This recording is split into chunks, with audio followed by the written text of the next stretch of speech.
kitalo nnyo nnyini ddala mbabuuzako buli mujasinzidde okubeera ng'ate agoberera vidiyo eno egenda kubeera ng'ate ekwatagana nnyo ku baana bankuba kyeyo ddala abawangaalira awo mu Saudi Arabia, Qatar, Dubai, Bahrain, Oman, Kuwait, Jordan, Yemen era akawonawona ku ddungu mubeere nga temusembera oba ng'olina mukwano gwo ng'ali saidi awo oba nga wangaalira awo beera ng'ate omutuusawo ka vidiyo kano omugambe nti kakati waliwo episode okubeera ng'ate bigwawo era nga asobole okubeera ng'ate alaba vidiyo eno ajjemu n'ebyokuyiga bakolera videos ez'enjawulo ku baana bankuba kyeyo abazenga bafa mu ngeri etategeerekeka era nga neyasembyeyo yabadde mukyala yabadde yakava mu ggwanga era Saudi Arabia nabeera ng'ate addayo Uganda yabadde yakamala okubeera ng'ate ava mu mbaga ye wayisewo ennaku nga 2-3 omukyala oyo ne wabawo ekirwadde ekyamulumbye ekitannaba kubeera ng'ate kitegereka era n'abeera ng'ate ava mu bulamu bw'ensi n'obutambi bwonze nga bubazannyira era nga gwe atasobola kubeera ng'ate obiraba ojja kubeera ng'ate oddayo mu vidiyo zange wansi awo ojja kubeera ng'ate olaba vidiyo ezo. Waliwo omukyala abadde amanyikiddwa nga Dani Kalavu era nga ono yali awangalira mu ggwanga lya Saudi Arabia yasobola okubeera ng'ate munaye ava mu bulamu bw'ensi eno ng'ennaku z'omwezi zaali 12 Desemba watya 14-12 watya omwezi guno gwennyini yava mu bulamu bw'ensi eno era nga wetwogera ssaawa eno yasobola okubeera ng'ate addizibwayo ku butaka okubeera ng'ate aziikibwa. Kaakati waliwo episode okubeera ng'ate bivaayo era nga bino biraga nti enfa ye erimu eddogo era ng'eddogo lino liviira ddala mu famire yo. Ono n'omwana abadde yakamala mu ggwanga era Saudi Arabia omwaka gumu gokka bwe guti era nga kigambibwa mbu abamu ku abo abooluganda lwe olwategedde nti omwana ono yatandise okubeera ng'ate akwatamu kaakasente kukubeera ng'ate bamusindikira ebyokukola sako n'eddogo ery'enjawulo eryasobola okubeera ng'ate limujja mu budde vidiyo nziina ngenda kubeera ng'ate nzibazannyira musobole okubeera ng'ate muwuliriza biki ebiriwo ssaawa eno ebyaviiriddeko omwana ono okubeera ng'ate ava mu bulamu bw'ensi eno naye nga banaye mubeere beegendereza nnyo naddala abaana bankuba kyeyo si buli omu kyakwagaliza era nga n'owafamire yennyini asobola okubeera ng'ate akwefuulira n'abeera ng'ate akutuusako obulabe mubeere ng'ate mwegendereza temulaga nnyo nti mukozeewo akasente. Abaana basinga bwe mutuuka eyo mulaga nti mumaliriza byonna mukola buli kimu bwe basaba zino sente gwowaayo bwe basaba ziri sente gwowaayo mubeere ng'ate mwegendereza otherwise ngenda kubeera ng'ate mbateerawo vidiyo mubeere ng'ate mumanya bwino omupya aliwo ku mwana oyo vidiyo beera ng'ate ogiterako ekigawo likinga sharelingirako abalala comment section eri open beera ng'ate ogikozesa okubeera ng'ate osula wansi awo ka comment ko subscribinga bw'oba nga watesona okubeera ng'ate osubscribinga ka notification bell kakuwoneko kajja okubeera ng'ate kaku alatinga buli wena ndese vidiyo awo kambeere ng'ate mbateerawo ensonga zino sako ne videos endala nnyingi nnyo kuba temuvaawo. Assalamu alaikum warahmatullahi wabarakatuh. Mugamba ki? Hope you okay. Kitalo nnyo shono omwana saba Allah amusonyiwe byamusobako ng'omuntu bwe yagezaako amulamuza ekisa agabirira abaana be na buli muntu yenna abadde amulyako kuba tujja eno okukola tetuba tetufandinga abaana bokka. Allah alina ensonga lwaki amutugjeeko. Nenneeyongera okusaba Allah atuteeke mu abo byateekateeka okujja okukolera eno nga tetuli baakuddayo tuleme kufiira eno. Nze ndaba abaana be abaaniriza bakadde waabwe ku airport n'amaziga ne gampitamu ne ngamba wande wante muwala wange balinyaniriza okudde waka nga tuli baavu kibi naye ate nzirayo nga ndi mulamu naye Mungu waba takkiriza nti onaddayo ng'oli mulamu ne bw'oba ne ssente n'ozikolosola ozireka ku akawunti. Allah amusonyiwe ebyamusobako agumye famire ye naddala abaana be abaana bato akuba nti Allah kyabaageze tosobola kukigaana. Abaana bangi abafiira eno baana mwe nga tetumanyi nga talina smartphone nawe oba wooli ng'osobola ofukamira n'osaba Katonda tusaba Allah atuzzeeyo nga tuli balamu naye tuba baavu ofuna wootandikira sibalimba. Mwasibye mutya kansubire nti muli bulungi obwedda mbagamba ku kimbe ekibeera mu winter nga kitta abaana okusingira ddala mu winter nga njogera ne ku muwala ono nga ngamba nze amwa 100% nti ono omuwala kyekimbe ekyamusse obwedda abantu abasinga nga bagamba asima sijja kwogera luzungu lwesitategeera asima ye yasoona omuwala ngenda bawa audio z'omugenzi nga nnyonnyola ekimbe ekimusse nabagambye ekirwadde ekyo kyankwata mu bulago wano ng'owulira tossa tomira ng'owulira kikumenya amagulu n'owulira nga tosakasa kiweza buweza ennaku nga 4 mukwana ekiddako kuba kufa kubanga we bakutwala mu ddwaliro baba bakirabye nti kikuze kyannaku bunaku singa okirwamu omuwala ono Danica annyonnyodde ekirwadde ekimuluma ng'akigamba mukwano gwe muwulirize vidiyo yange kyembagambye mubeere begendereza mwewala ebikopo by'abawarabu mwewala ebintu by'abawarabu kubanga kyamumpewo kijjira mu winta omwana ono ayogedde nga kyekintu ekyannuma kyankubisa empiso 6 ate nabibanyonyodde dda mu vidiyo zange eziwedde tuwulirize audio video Hajat jebaleko webale okumpa ku namba y'essimu nange ndi ene Saudi nkusabye namba y'essimu ndabye vidiyo za Danica Hajat Danica oyo najja naye era twamala okusleep over weeks 2 zene Danica oyo twava Uganda enaku z'omwezi 29 twaba twasirasira ajja ne tuva wasatu ne tukugenda Saudi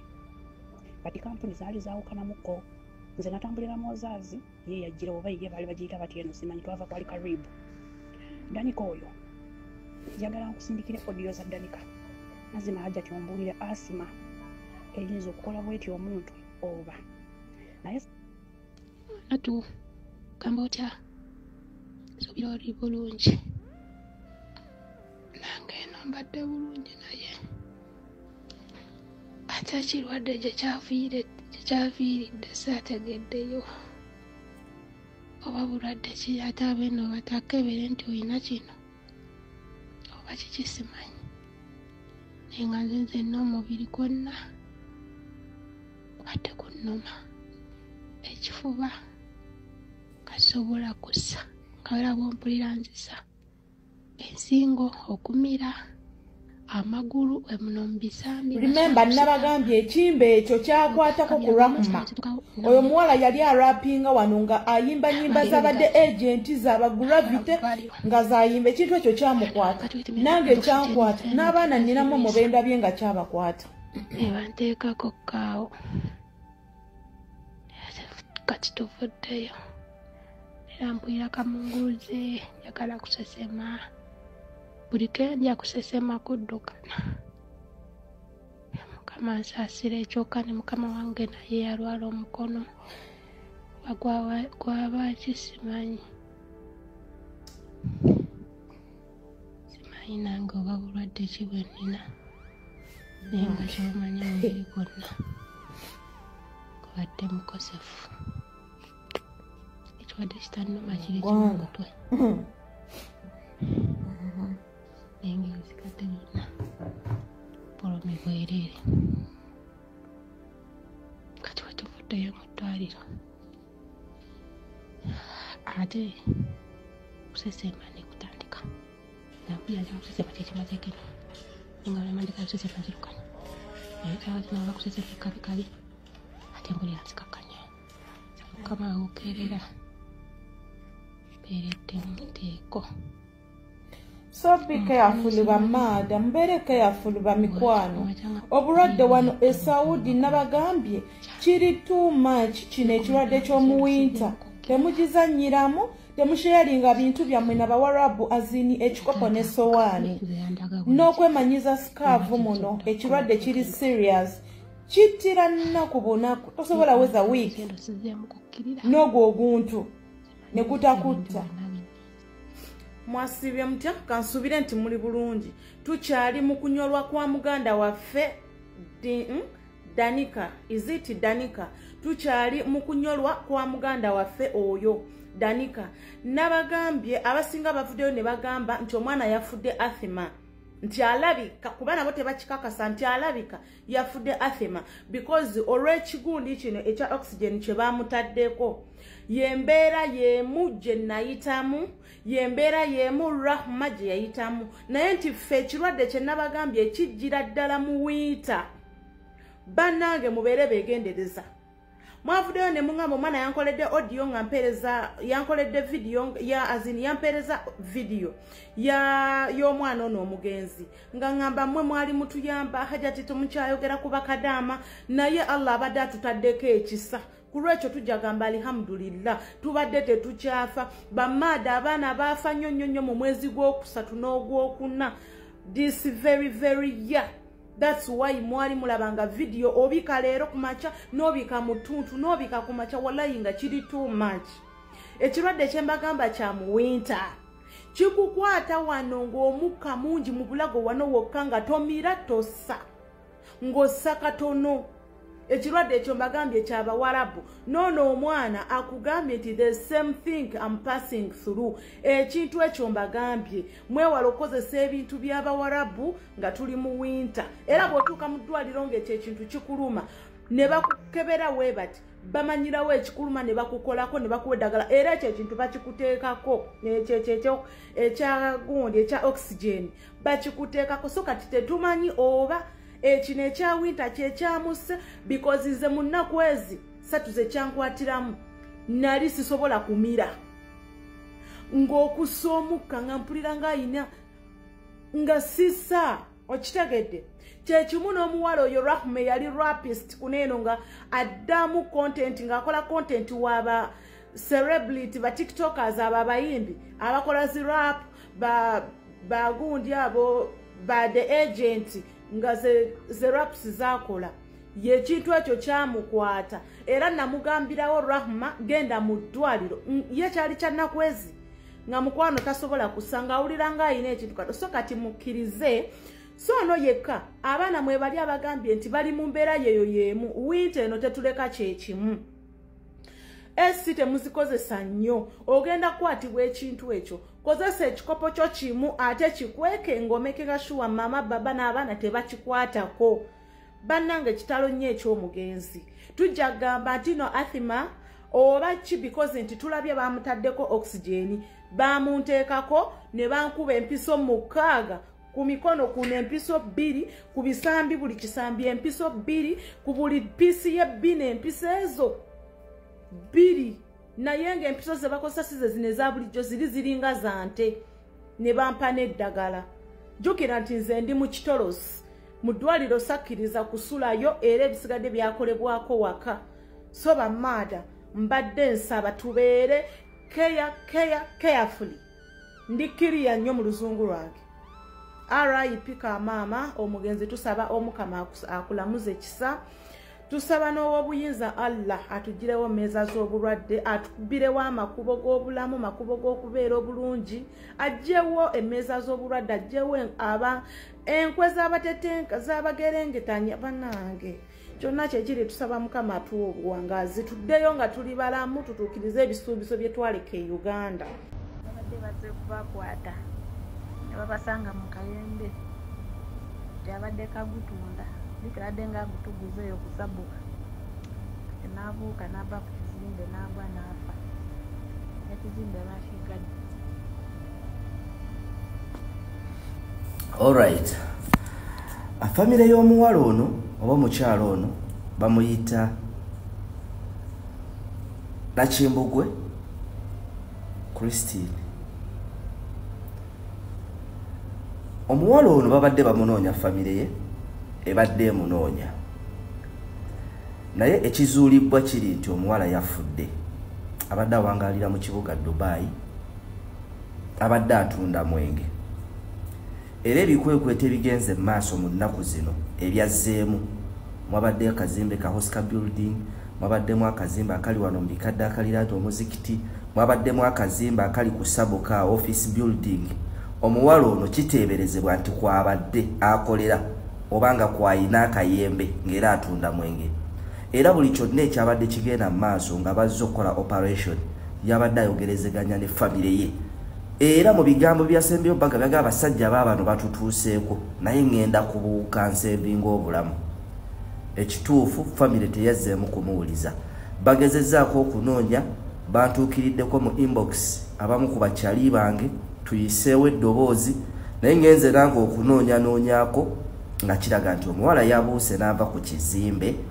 n'agwa wansi era yafudde. So family kyannaku nnyo kitalo nnyo ndowooza amawulire mugategedde. Sinnamanya ddwaliro ki mwali, sinnamanya watuufu waali, naye ng'ekituufu nti yabuuse ku kizimbe era n'afa. So mubadde munoonya kumanya ki ekyaddiridde kuba temwazzeemu kwogerezeganya naye nga bino byonna bikoze eki bituuseewo. Katusaba Omukama Katonda abagumye, naye nga muganda waffe Nakimbugo kye yakoze kyabadde kibi tekiriiyo, kubanga babadde bazze bakwata, oluvannyuma lw'obbakwata babadipootinge badde Uganda. Olwedde yabadde kyakola kiri irigo, akikolera mu bumenyi bw'amateeka, naye yabadde akimanyi ensonga lwaki eyagadde abuuke. So bino tubyogera oluusi ne mulowooza twogera bwogezi oba twagala twogere bwogezi. Tukubye omulanga ebbanga lyonna. UAA kigenda mu maaso buli omu akimanyi. Obudde buno babadde alubala. Obudde buno tulikooyo okubyogera, naye nga bambi kitalo nnyo ekya famire. Katusabe Katonda abasobozese muzze mayiti e Uganda, naye nga temumunoonya nti mbadde mumunoonya kiki ekyaddiridde. Yafudde, yavudde ku kizimbe n'afa. Yabadde atunda mwenge oba yabadde alina akayembe mu Dubai. Kusaidi y'essabuka waliwo ekizimbe ekiriwo bakiyita office building. Abasajja we bazze yayagadde abuuka asevinga obulamu, naye teyasobodde kubanga asevinga bulamu. Kitalo jjo kitalo ddala. Kambabuuseeyo akantu kamu abawangaalira mu UAE mu state yonna gy'olimu. Ku kizimbe kw'osula olabako wegenderezenga nnyo ng'oyingira ku entry wabaawo kamera either 2 oba 1, naye wali weebuuzizzaako nti ezimu ku kamera ezo eziri ku kizimbe ky'osulako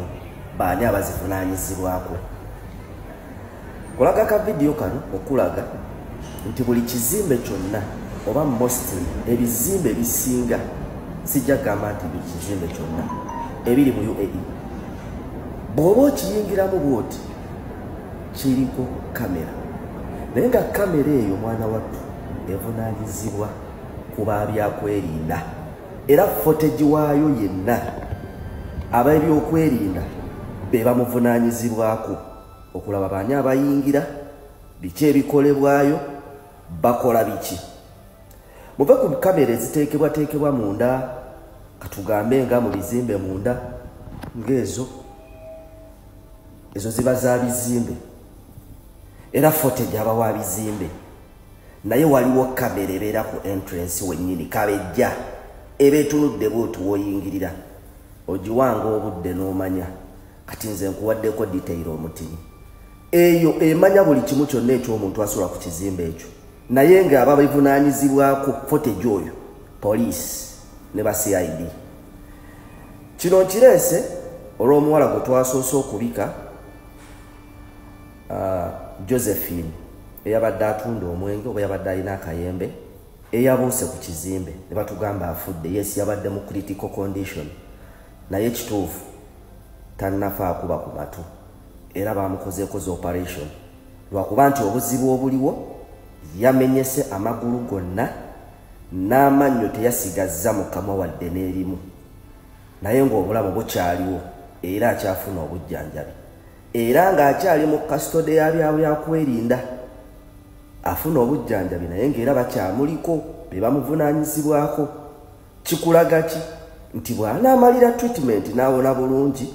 alina okusavinga punishment. So kati gwe wonna w'owangaalira, wonna w'osula, tolowooza nti n'ebintu ebikolebwa ku kizimbe kw'osulako tebirabirwa poliisi, baba babimanyi. Nze nyina ka grocery ke nagendako mu Deira wano ka bannayuganda, nensangawo ba CID nga bava ku checkinga kamera. Eyali mu ka grocery nanga nti omanyi abo ba CID era buli mu week at least mu mwezi bajjamu emirundi bakebere footage, kubanga wano abaana bangi bano abawala abali ku kkubo bajjawo ne bagula ebintu. Okiwulira statement eyo? Bajjawo ne bagula ebintu. Kitegeeza bo aba CID bajja kukebera footage balabe batuuke okuba nti no bakwata omuntu nga talina kyagendaga nti bankwatidde bwereere. Okiwulira? So buli omu alina okumanya nti woosula wowangaalira, gy'ogula ebintu gy'otambulira, gy'okolera ne gy'obeera, buli kimu kyonna kirabibwa mu UAE era baba bagamba nti twagala kumanya Sura akola ki baba tebagenda kutandika mu banoonya nnyo kyenkola balaba gye ntambulira balaba gye mpangalira balaba gye ngula ebintu nze kyali wange lumu yali akola mu gaasi awo agenda ku Dubai Naif Police awo bamugase bolekera okutambula ng'okoona amataala n'akakagaali k'akagaasi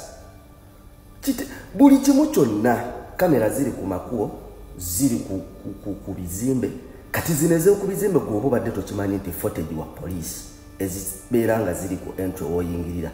nkubuusizza kimanyi. Abalungi abatuwuliriza era abatulaba olunaku olwaleero tukyaddeko ewa Sheikh Ashraf Dembe. Sebo sanyusa okubalaba amannya agange Seeka Ashraf Dembe akola ku bizibu by'enjawulo omuntu singa aba alina ebirwadde musomereddwa tumuwa amazzi ga lukuya nga bw'obadde ogalaba tugenda abantu ku kyoto ne twokya emizimu emibi egibabaamu n'okulomba edduwa abantu singa abeera ng'ali wano atuuse sobola okumulombeera edduwa ne waba atatuuse nga mpadde amanya gene ngali wala manetaze enamba yange yenu eri 0707363711 namwe banyinaffe abali ebweru oyagala okuba nti oyagala okulombera ku dduwa ng'olina ebizibu visa zibuze amakaga kolongotana sente zikola zimpita mu ngalo ojja kumpeereza ekifaananyi kyo n'amanyago ebyo byokka bijja kummala nja kulombera edduwa ojja kutereera olunaku olusembayo mu mwezi mba n'edduwa eyawamu ffenna n'abalwadde bange abakadde n'abapya. Assalamu alaikum warahmatullahi wabarakatuh.